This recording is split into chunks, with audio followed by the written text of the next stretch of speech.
नमस्कार साथीहरु, हजुरहरुलाई स्वागत छ मलावर देवी काउ फार्म युट्युब च्यानलमा। यस च्यानलभित्र रहेर हामीले गाई पालन सम्बन्धी, भैँसी पालन सम्बन्धी विभिन्न कुराहरू हामीले आफूले जानेका कुराहरू शेयर गर्ने गर्दछौं। त्यसै क्रममा आजदेखि हामीले चाहिँ सुरुबाट हामीले गोठ निर्माण गर्दाखेरि कुन तरिकाले गर्ने, सामान्यतया हामीले ध्यान दिनुपर्ने कुराहरू, कतिपय कुराहरू हामीले काम गर्दाखेरि हामीले गल्ती भइसकेका, हामीले गोठ बनाउँदा गल्ती गरियो, कुनै कुराहरू बिगारिसकेको छ। यदि यिनी कुराहरू हजुरहरुले बनाउन चाहेको खण्डमा यिनी कुराहरू चाहिँ नबिग्रुन् भनेर चाहिँ हामीले केही जानकारी दिन गइरहेका छौं। यो भिडियोलाई अन्त्यसम्म हेरेर साथ दिनु होला र यसबाट केही सिक्नु होला भन्ने अपेक्षाका साथ हजुरहरु यस च्यानलमा नयाँ हुनुहुन्छ भने च्यानललाई सब्स्क्राइब गरेर कुनै जिज्ञासा भए कमेन्ट मार्फत हामीहरुसँग राख्न सक्नुहुनेछ भन्दै आज हामी विशेष गरी चाहिँ गोठ निर्माण गर्दा गाई पालन भैँसी पालनको लागि हामीले चाहिँ सामान्यतया गोठ बनाउँदाखेरि कुन कुराहरू चाहिँ गल्ती हुन्छन्, हाम्रा कतिपय कुराहरू हामीले नजानेको हुन्छ। तिनी कुराहरू के हुन्, कसरी गराउँदाखेरि हामीलाई चाहिँ कम लागतमा कसरी चाहिँ गोठ निर्माण गर्ने र गाई भैँसी पालन गर्ने, पशुपालनमा लाग्ने भन्ने कुराहरूको जानकारी दिन गइरहेका छौं। सर्वप्रथम त हामीले विशेष गरी हामीले गोठ बनाउँदाखेरि हाम्रो आफ्नो वरिपरिको जग्गा जमिन छ, त्यो जमिन भन्दा हाम्रो चाहिँ गोठ बनाउने ठाउँ, हामीले फर्म निर्माण गर्दैछौं, गाई फर्म गर्ने सोचमा छौं भने सामान्यतया हामी त्यसलाई गोठ बनाउने ठाउँलाई चाहिँ एकदम पुरेर साइडमा अन्तको भूभाग भन्दा गोठ बनाउने एरिया, हामीले गाईलाई बाहिर भित्र बान्ने ठाउँहरू हामीले चाहिँ राम्रोसँग पुरेर पछि बनाइसकेपछि पुर्न मिल्दैन। त्यसैले पहिले हामीले पुरेर एकदम अल्को बनाउने, किनकि त्यो अल्को हुँदा बित्तिकै यताउता साइडबाट हावाहरू पनि राम्रोसँग खेल्छ। जस्तो हाम्रो यो गोठ भएको ठाउँ पनि त्यस्तै छ र यसमा चाहिँ अन्तभन्दा शीतलो हुन्छ। हामीले चाहिँ गोठ बनाउने ठाउँलाई चाहिँ पुरेर पहिले अल्को बनायौं भने यहाँबाट हामीले यो गौत अनि बगाएर नालीबाट बगाउन पनि सजिलो हुन्छ, डाइरेक्ट खेतमा लगाउन सकिन्छ। खेतभन्दा वरिपरिको खेतभन्दा हामीले चाहिँ गोठ बनाउने ठाउँ अल्को बनाइयो भने यहाँ भएको पानी, हामीले गोठमा प्रयोग भएको खेर गएको पानी, गौतहरू सबै सर बगेर गहिरोमा जान्छ, या हामीले डाइरेक्ट पाइप लगाएर नालीबाट हामीले खेतमा घाँसमा लगाउन सकिन्छ, अरू खेतमा लगाउन पनि सकिन्छ। र त्यसबाट हामीले त यहाँ विशेष गरी हामीले पोखरी बनाएका छौं, त्यसको बारेमा पनि चर्चा गरौँला। त्यसलाई बनाउनु पर्यो, हामीले जमिन पुरा राम्रो गराइसकेपछि हामीले अब सोच्नु पर्यो कि कम खर्चमा कसरी गोठ निर्माण गर्ने, फर्म निर्माण गर्ने, हामीले चाहिँ संरचना निर्माण गरेर हामीले कम खर्चमा कसरी गर्ने त, हामीले चाहिँ आफूसिम कति छ त लगानी, त्यो कुराको पनि ध्यान दिनु पर्यो। यदि हामी लगानी राम्रै छ, धेरै छ भनेपछि अब त्यही अनुसारले बनाउन सकियो, होइन भने हामीले कम खर्चमा कसरी निर्माण गर्ने, गोठ निर्माण गर्दैखेरि हामीले धेरै लगानी गरियो भने भोलि गएर हामीले गाई भैँसी किन्न पैसाको अभाव हुन सक्छ हामीसँग। त्यसैले सामान्यतया सुरुवात गर्दाखेरि हामीले सामान्य गोठबाट सुरुवात गरियो भने बिस्तारै हामीले गाई भैँसीमा लगानी गर्दै गइयो, त्यसमा हामीले काम गर्दै गइयो भने त्यसपछिको पछिका दिनहरुमा अझै राम्रो गोठ निर्माण गर्न सकिन्छ, अर्को गोठ बनाउँदा राम्रो बनाउन सकिन्छ। आफूतिम लगानी नभइकिन पुरै ऋणमा मात्रै हामीले चाहिँ काम गर्न खोजियो भने गाह्रो हुन्छ। हामीले ऋणमा पुरै काम गर्दाखेरि एकदम अप्ठ्यारो हुन्छ। त्यसैले हामी आफूतिम अलिअलि भएको रकमबाट हामीले चाहिँ कसरी कम खर्च गरेर हामीले चाहिँ गोठ निर्माण गर्न सकिन्छ र हामीले थोरै खर्चमा धेरै भन्दा धेरै गाई भैँसीलाई अटाउने ठाउँ बनाउन सकिन्छ भन्ने कुराको हामीले चाहिँ ख्याल गर्नुपर्छ। मैले पनि हेर्न सक्नुहुन्छ पछाडी मेरो आफ्नो फर्म छ, यसमा चाहिँ सामान्यतया हामीले बनाउँदाखेरि 3 स्टेप 4 स्टेपमा हामीले चाहिँ बल्ल यो पूरा गरिएको छ। पहिलो स्टेपमा हाम्रो चाहिँ यहाँ 4 वटा मात्रै अट्ने थियो, त्यसपछि फेरि 2टा थपियो, त्यसपछि 2टालाई थपियो र पछि आएर अहिले यहाँ 6 वटा अट्छ यसमा, यो लाइनमा यसरी चाहिँ बनाइयो। अनि अर्को छुट्टै बोट पछि बनाइयो। त्यसरी चाहिँ हामीले बनाउनु पर्छ कि एकैचोटी लगानी गर्दाखेरि आफूतिम नभएको पैसा अब ऋण खोजेर ऋणमा लगानी धेरै गरियो भने भोलिका दिनमा हामीले चाहिँ काम गर्न नसकेको खण्डमा पनि हाम्रो पैसा डुबेर जान्छ। हामीले काम गर्न सकिन्छ कि सकिन्न त्यो कुराको पनि हामीले ख्याल गर्न सकिन्छ कि हामीले आफूले सुरु गरिसकेपछि सामान्य तरिकाले सुरु गरियो भने यसमा हाम्रो आफ्नो रुचि कतिको जागेर आउँछ, हामीले यसप्रति हाम्रो लगाव कतिको हुन्छ र यसबाट इन्कम कतिको आउने छ, कतिको हामीलाई यसबाट फाइदा हुन्छ भन्ने कुराको हामीलाई ज्ञान हुन्छ। र त्यही अनुसारले हामी अगाडि बढ्ने हो, लगानी बढाउँदै जाने हो। आफ्नो पनि समस्या हुन्छन्, घर खर्च हुन्छ, यताउता खर्च हुन्छन्, ती कुराहरूलाई पनि त हामीले हेर्न पर्ने हुन्छ। त्यसैले हामीले चाहिँ काम गर्दाखेरि, गोठ निर्माण गर्दाखेरि कम खर्चिलो कसरी गराउन सकिन्छ भनेर त्यो कुरामा ध्यान दिनुपर्छ। र हामीले त्यसमा लागिसकेपछि हामीले कतिपय कुरा, अब डुँड बनाउने कुरा हुन्छ, गाईलाई बस्ने ठाउँ हुन्छ, कतिपय साथीहरूले चाहिँ बनाउँदाखेरि बस्ने गाई बस्ने ठाउँमा चाहिँ गाई बस्ने ठाउँतिर पानी जम्ने बनाउनु भएको हुन्छ, कहीँ मैले देखेको छु। त्यो कसरी हुन्छ भने हामीले चाहिँ त्यो गराउने बेलामा अलिकति ध्यान दिनुपर्छ। हामीले चाहिँ पहिला यो डुँड बनाउने, डुँडको एरिया छुट्याएर यसको जग बसालेर डुँड उठाइसकेपछि प्लास्टर नगर्ने, अनि त्यसपछि हामीले चाहिँ गाई बस्ने ठाउँलाई चाहिँ हामीले ढलान गर्नुपर्छ। त्यो गर्दाखेरि सिधा त्यसको स्केल देखिन्छ र पानी कटेर जान्छ। पहिला पुरैलाई ढलान गर्ने, त्यसमाथि डुँड बनाउने होइन। पहिला डुँड रेडी गर्ने, यतिमा मेरो डुँड बन्छ भनेर त्यो बनाइसकेपछि अनि त्यसपछि हामीले ढलाइ गर्नुपर्छ। त्यो गरियो भने डुँडको आधारमा हामीले ढलाइ गरिन्छ। पछिको भूभागमा चाहिँ सलक्क डुँड ढलाइ गरी डुँड रेडी भइसकेपछि हामीले ढलाइ गर्दाखेरि पानी कट्ने नकट्ने हेर्न सजिलो हुन्छ र पानी नकट्ने समस्या कम हुन्छ, त्यसमा समस्या हुँदैन। अनि यो डुँड बनाउँदाखेरि हामीले चाहिँ डुँडको साइज हुन्छ हाम्रो 2.5 फिट। तपाईको यसबाट यो चौडाइ चाहिँ 2.5 फिट राख्नुपर्छ। 2.5 फिटसम्मको ठिकै हुन्छ। 2.5 फिटमा चाहिँ हाम्रो गाईले चाहिँ मुन्टोले तानेर खान सक्ने पनि सजिलो हुन्छ। त्यहाँभन्दा माथि भयो, टाढा भयो भने पनि अलिकति धेरै तन्केर खाँदा चिप्लिने लोड्ने सम्भावना हुन्छ। त्यो पनि ख्याल गर्नु होला। 2.5 फिट बनाउनु होला। त्यसभित्र अब हामीले चाहिँ यो हाम्रो चाहिँ बनाउँदा थोरै गराइएको छ। मैले अहिले इँटा ल्याएको छु, यो देखाए पनि मैले चाहिँ पहिला बनाएँ, बिग्रियो। त्यही मैले हजुरले चाहिँ बनाउँदाखेरि चाहिँ नबिग्रोस् भनेर यो भन्न खोजेको। यो चाहिँ अगाडिको भाग अलिकति उच्चा बनाउने, साइडको उच्चा बनाउने र गाई बस्नेतिरको भाग अलिकति होचो बनाउने। त्यो भयो भने अगाडि घाँसहरू खेर जाँदैन। मैले त्यो बनाउनलाई मैले पनि अहिले भर्खरै इँटा झारेको छु। यस्तै गरी अब यो भित्रको भाग हुन्छ हाम्रो, यो भागमा चाहिँ यस्तो कुना कप्चा राख्न भएन। यसलाई चाहिँ प्लास्टर गर्दा पुरा पुरेर यसलाई चाहिँ गोलो अलिकति भित्रको भाग चाहिँ कुना रह्यो भने फोहोर जम्मा हुन्छ बढी।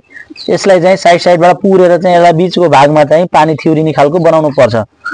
यो मैले नबनाउँदा मलाई समस्या भयो। अब मैले यो सब रिपेयर गर्दैछु, नयाँ हुन्छ। अब जस्तो कि हाम्रो यो कुनाहरू चाहिँ मारेर हामीले कुनामा चाहिँ मसला हालेर यसमा चाहिँ बालुवाले चाहिँ अब मसलाले चाहिँ पुर्दिने भने त्यसमा चाहिँ फोहोर जम्दैन र गाईले चाटेर खान त्यो खाली गर्न पनि सजिलो हुन्छ।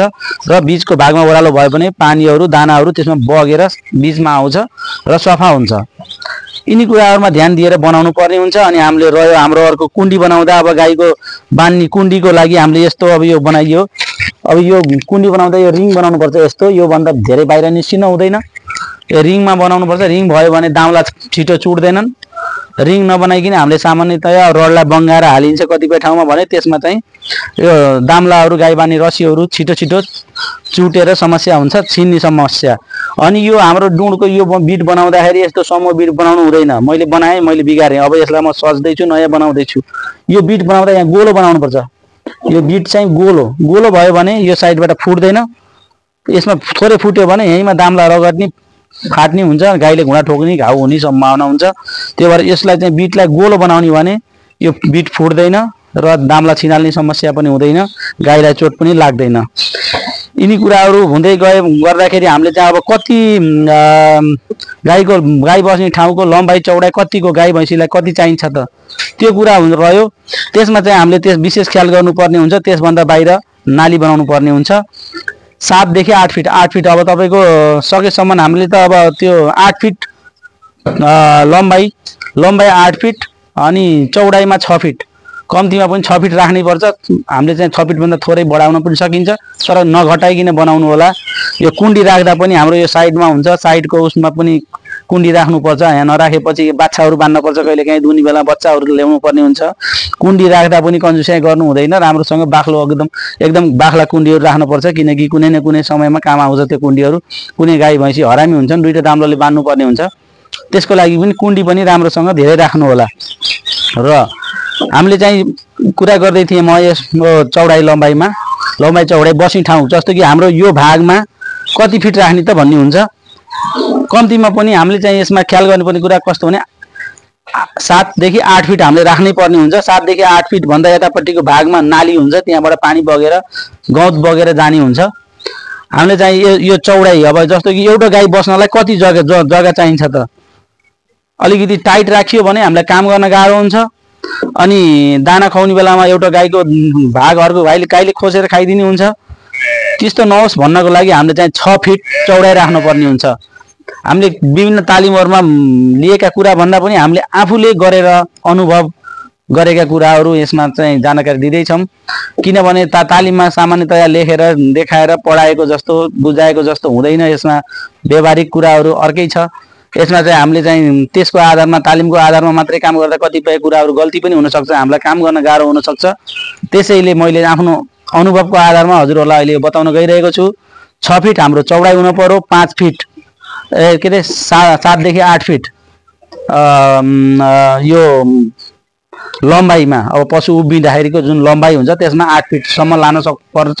7 देखि 8 फिट एकदम कम छ, जमिन कम छ, अब थोरै सानो बनाइयो भने 7 फिट नभए बढाएर 8 फिट राख्नु होला। किनकि 8 फिट भयो भने हामीले गोबर तानेर पनि यतापट्टि जम्मा गर्न केही बेरलाई यता राख्न सकिन्छ, गोठ फोहोर हुँदैन अनि गाई सफा ठाउँमा बस्छ।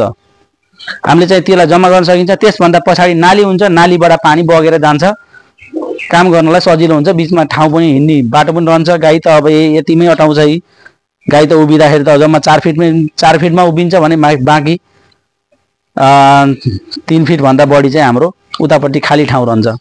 यिनी कुराहरुमा ध्यान दिएर हामीले चाहिँ यो गोठको बस्ने ठाउँ बनाउनु पर्ने हुन्छ। अनि त्यसपछि हाम्रो नालीबाट निस्केको फोहोर हुन्छ। कतिपय हाम्रो साथीहरुले मैले कहीं साथीहरुकोमा फर्ममा गएर हेर्दाखेरि एकदम त्यो नालीबाट गएर एकदम त्यहाँ चाहिँ गन्ध निक्लेको अनि यो फोहोरहरु जम्मा भएको, गौतहरु चाहिँ यही यतै गन्ध निक्लेको, गोबरहरु धेरै गन्ध भएको, दुर्गन्ध फैलिएको, गोबर नजिकमा फालेको देखिएको छ, देख्छु मैले। त्यो चाहिँ राम्रो होइन। किनभने हामीले चाहिँ सफा गर्नुपर्छ। गोठलाई सफा गर्दाखेरि यो बगेको पानी र गाईले गौताएको हुन्छन्, जुन पिसाब गर्छ गाईले, त्यो पिसाब चाहिँ गएर एउटा निश्चित एरिया बनाएर अलिकति पर लगेर त्यसलाई चाहिँ हामीले बनाइएको छ। त्यस्तै गरी हजुरहरुले पनि आफ्नो जग्गा जमिनले साथ दिन्छ भने त्यो पनि बनाउनु पर्ने हुन्छ। त्यसले गर्दाखेरि धेरै फाइदा हुन्छ। पहिलो कुरा त त्यो मल धेरै भएर एक ठाउँमा गएर अरु खेत बिग्रिन दिन्न, एक ठाउँमा जम्मा गरेर त्यसलाई पानी फेरि मोटरबाट तानेर हामीले खेतमा सिँचाइ गरियो भने त्यसले चाहिँ अरु खेती पनि सफ्रिन्छ, घाँस खेती पनि राम्रो हुन्छ र त्यसको हामीले सदुपयोग गर्न जानियो भने धेरै फाइदा छ। हाम्रो चाहिँ त्यस पोखरी माथि पनि हाम्रो चाहिँ सितेरिया भन्ने घाँस छ, पानी माथि पनि त्यो घाँस भइरहेको छ। हामीले त्यहाँ गएर माथि गएर काट्न मिल्छ पानी माथिबाट। त्यहाँ हामीले सिडी छ, हामी तिमी सिडी, त्यो सिडी लगाएर हामीले चाहिँ त्यहाँ बीचमा गएर घाँस काटिन्छ। त्यस्तै गरी हजुरहरुले पनि गर्न सक्नुहुन्छ। यिनी कुराहरुलाई ध्यान दिएर गरियो, विशेष गरी हामीले चाहिँ गरियो भने हामीले कम लागतमा कसरी चाहिँ राम्रोसँग गोठ अब बनाइन्छ त भन्ने कुरो यसमा गर्दै छौं। यसमा चाहिँ कम लागतमा हामीले सकेसम्म लागत कममै काम गर्नुपर्ने हुन्छ। किनकि लगानी हामी तिमी धेरै हुन्थ्यो भने त अरु व्यवसाय पनि गरिन्थ्यो होला।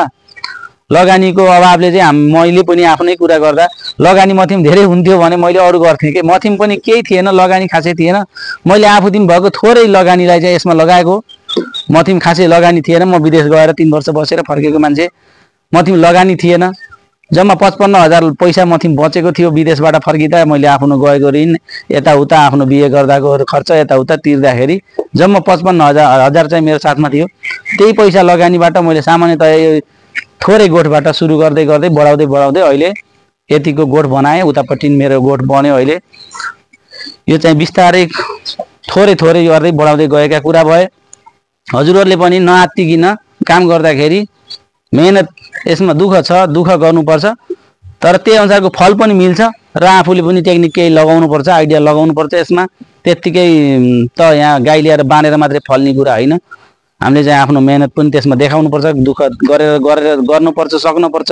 यसमा चाहिँ धेरै कुराहरू ध्यान दिनुपर्ने कुराहरू छन्। हामीले विभिन्न भिडियोहरुमा पनि ल्याइसकेका कुराहरू पनि छन् कतिपय, र अब चाहिँ हामीले चाहिँ यस्ता कुराहरू सुरुबाट अहिले आज हामीले गोठ बनाउने कुरा गर्दै छौं भने भोलि गाई कसरी ल्याउने, कसरी काम गर्ने, ती कुराहरू पनि हामीले लगातार अब यो चाहिँ सिरियल भाइ बिस्तारै हामीले यी कुराहरूलाई चाहिँ ल्याउँदै जाने छौं। भिडियो हेर्नु होला, च्यानललाई साथ दिनु होला, च्यानललाई सब्स्क्राइब गर्नु होला र केही सिक्न पनि मद्दत मिल्नेछ। किनकि तपाई हामी काम गर्ने साथीभाइहरु मिलेर यस्ता कुराहरुको शेयर गर्ने, आफूले जानेको कुरा शेयर गर्दाखेरि एकले जानेको कुरा अरूलाई पनि मिल्छ। त्यस्तो शेयर गर्ने बानीको विकास गर्नुपर्छ भनेर हामीले यो च्यानलको निर्माण गरेका छौं। यसबाट चाहिँ हामीले चाहिँ हजुरहरूलाई केही कुरा जानकारी मिलोस् भनेर हामीले चाहिँ यसरी काम गर्ने भनेर चाहिँ कुनै पनि कुराहरू सल्लाहले हामीले आफ्नो जानेका कुराहरू सेयर गर्ने, कसरी गर्ने काम साथीभाइहरू भेला हुँदाखेरि कुरा पनि हुन्छन्, छलफल हुन्छन्, त्यस्ता कुराहरूबाट हामीले धेरै कुराहरू सिकिन्छ। त्यसै कारणले हामीले चाहिँ धेरै कुराहरू जान्नुपर्ने हुन्छ। अब हामीले यिनी कुराहरू नाली बनाएर हामीले चाहिँ पोखरीमा पानी चाहिँ गौत चाहिँ विस्थापन अब त्यहाँ लगेर जम्मा गर्ने, सङ्कलन गर्ने, अनि त्यसपछि खेतमा लाने कुरा पनि गरियो। यिनी कुराहरू अनि विशेष गरी हामीले गोठ बनाउँदाखेरि अब जमिन थोरै छ र हामीलाई अप्ठ्यारो छ भने त अब मानव थोरै जमिन छ भने यसलाई चाहिँ दिवाल लगाएर यसको बाहिर गोबर फाल्न सकियो। यदि त्यो जमिनको अभाव छैन, हामीसित जमिन छ प्रशस्त छ भने अलिकति टाढा गोठभन्दा केही टाढा त्यसको गन्ध डाइरेक्ट गोठमा नआओस्, हाम्रो गोठमा बाँधेका गाईहरूलाई चाहिँ त्यसको गन्धले चाहिँ असर नगरोस् भनेर हामीले अलिकति टाढा लगेर गोबरलाई चाहिँ सङ्कलन गर्नुपर्ने हुन्छ। हामीले यस ठाउँमा पनि नजिकमा गोबर राखिएको छैन, अलिक टाढा लैएको छ, अहिले नजिकमा छैन, हामीले यहाँ नजिकमा राख्दैनौँ। त्यस्तै गरी हजुरहरूले पनि अलिक टाढा राख्नु होला भन्दै आजका सामान्यतया यिनी जानकारीहरू दिँदै गोठ निर्माण सम्बन्धी जानकारी दिँदै हामी आज यस श्रृङ्खलाबाट बिदा हुन चाहन्छौँ। बाँकी हजुरहरूलाई केही जिज्ञासा भए केही कमेन्टमा लेखी पठाउनु होला, लेखी छोड्नु होला र च्यानललाई सब्सक्राइब पनि गर्नु होला, लाइक कमेन्ट सेयर गर्न नभुल्नु होला भन्दै हामी आज यस श्रृङ्खलाबाट बिदा हुँदैछौँ। हस्त, धन्यवाद।